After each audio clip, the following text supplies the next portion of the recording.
Trudeau was in Calgary to speak to oil and gas industry service providers in a roundtable with Natural Resources Minister Jim Carr and Premier Notley on Thursday. And in the afternoon press conference with Premier Notley at the YWCA, Justin Trudeau said he's been meeting with workers and he hears their concerns. Premier Notley, who has shown tremendous leadership over the past months and has been a gracious guide and host for me as I've met with business leaders, with community leaders, and talked about the very real challenges facing this province and this country. And I really appreciate this great opportunity to listen, to engage, and to highlight the kind of collaborative approach that is at the center of what I think Canada does best when we all work together. And here's Rachel Notley saying the same thing. We together met with many Albertans and had the opportunity to see the face of the economic challenges that we are experiencing in Alberta right now, the human face, meeting with workers and their representatives, meeting with industry leaders, meeting with service sector business leaders, and just today, of course, meeting with frontline service providers who were able to tell us about what it looks like on the ground when the economy slows down the way it is in the process of doing in Alberta right now. But really, is that true? Who are they meeting with? Well, on Wednesday night, the official itinerary says that Prime Minister Trudeau toured the International Brotherhood of Electrical Workers training facility in Edmonton for 20 whole minutes. And then he met briefly with the members of the Building Trades of Alberta before dinner. So the only blue-collar types Trudeau met with while he was in Alberta were the trades unions. Now, what about all those real people I talk to every day out on the street?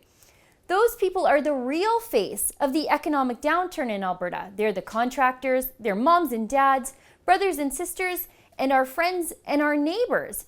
They're losing their jobs, they're running out of employment insurance, and they're running out of their severance packages.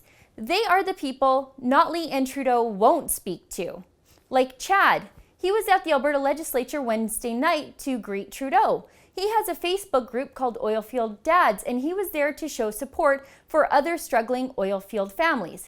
I'm an oilfield worker struggling in this economy at this moment, and I feel like I'm kind of like the voice of the voiceless at this moment here, because the support that we're getting here is non-existence here. The answers that we're getting from our Prime Minister is not the answers that everybody wanted. Is hang in there is not an answer. There's nothing left to hang in there on to anymore.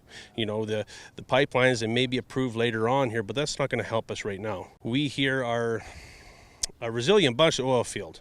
As we know, we've worked in the bravest conditions here, long hours away from our families here to support our families that need and want to have a better life, right? So when that gets taken away from us, it's hard to carry on. A lot of people are skeptical. A lot of people are scared on what's going to happen here with what we're talking about, what they're talking about inside.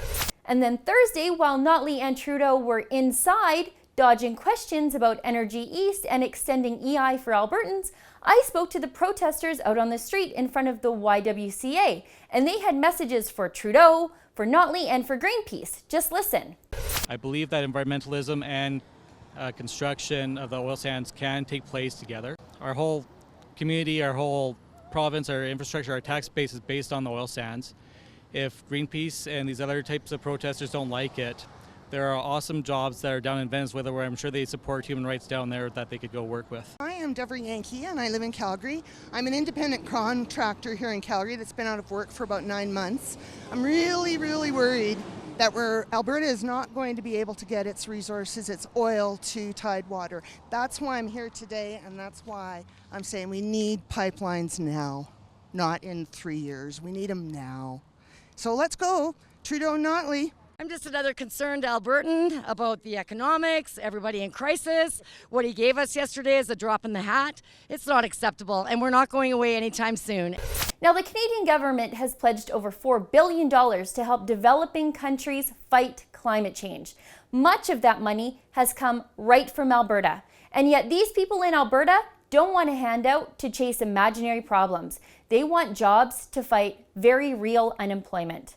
For the Rebel.media, I'm Sheila Gunn Reid.